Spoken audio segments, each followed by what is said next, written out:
आप यह बताते हैं डोमिसाइल क्या है। डोमिसाइल, आप तमाम आसपास के प्रदेश में डोमिसाइल नीति लागू है, लेकिन बिहार में डोमिसाइल नीति लागू नहीं है, जिसके वजह से आप दूसरे प्रदेश के लोग यहां पर आ रहे हैं। आरटी, जो भारत का संविधान राइट टू एजुकेशन एक्ट कहता है कि बच्चों को क्षेत्रीय भाषा में उसकी शिक्षा की व्यवस्था सुनिश्चित किया जाना अनिवार्य है। क्षेत्रीय भाषा क्या है? हमको बंगाल में नौकरी हो जाए, वो बंगाली बच्चे को मैं कैसे पढ़ा सकता हूं? बंगाली, हमको बंगाली नहीं आता है, उसको हिंदी नहीं आता है, हमको महाराष्ट्र में हो जाए, हमको कहीं और हो जाए, हम कैसे पढ़ा सकते हैं?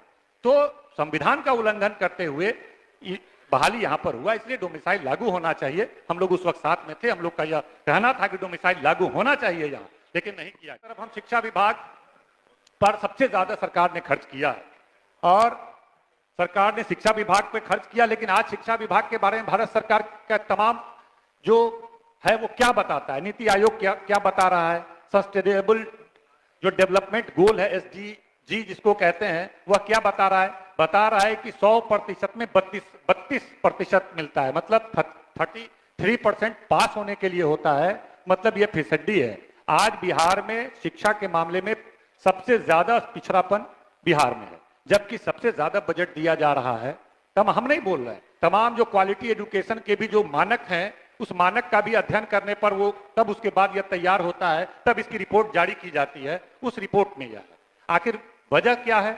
इतने पैसे खर्च करने के बावजूद क्वालिटी एजुकेशन नहीं है। हमारे यहाँ जो मिडिल स्कूल में नाम लिखाते हैं, प्राइमरी स्कूल में, मिडिल स्कूल में आते आते 20% बच्चे नामांकन ड्रॉप आउट हो जाते हैं, हाई स्कूल आते आते फिर 20% हो जाते हैं, उससे ऊपर 87% बच्चे हमारे यहाँ जो है उच्च शिक्षा प्राप्त नहीं किए। ये देश में सबसे ज्यादा है कि लगभग 87% से एबव बच्चे हैं जो उच्च शिक्षा प्राप्त नहीं करते हैं।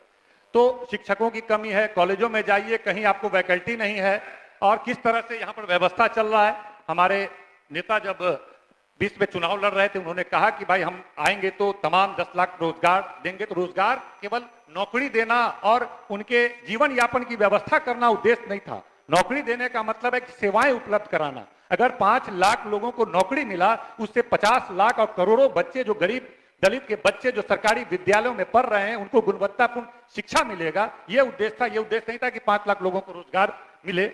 और हम ये देख रहे थे कि लगातार जो शिक्षक हैं वो आवाज उठाते थे कि हमको नियोजित शिक्षक हमको परमानेंट किया जाए। मुझे याद है कि उस वक्त के उप मुख्यमंत्री बोलते थे कि धरती पे भगवान भी उतर जाए तो नियोजित शिक्षकों को परमानेंट नहीं किया जा सकता है। लेकिन एक युवा नेता ने बोला था हमारी सरकार बनेगी और हम तमाम नियोजित शिक्षकों को परमानेंट करेंगे। आज 1 साल पूर्ते पूर्ते, 1.5 साल पूर्ते पूर्ते बिहार के तमाम नियोजित परमानेंट हुए। तो ऐसे, तो इसके लिए आप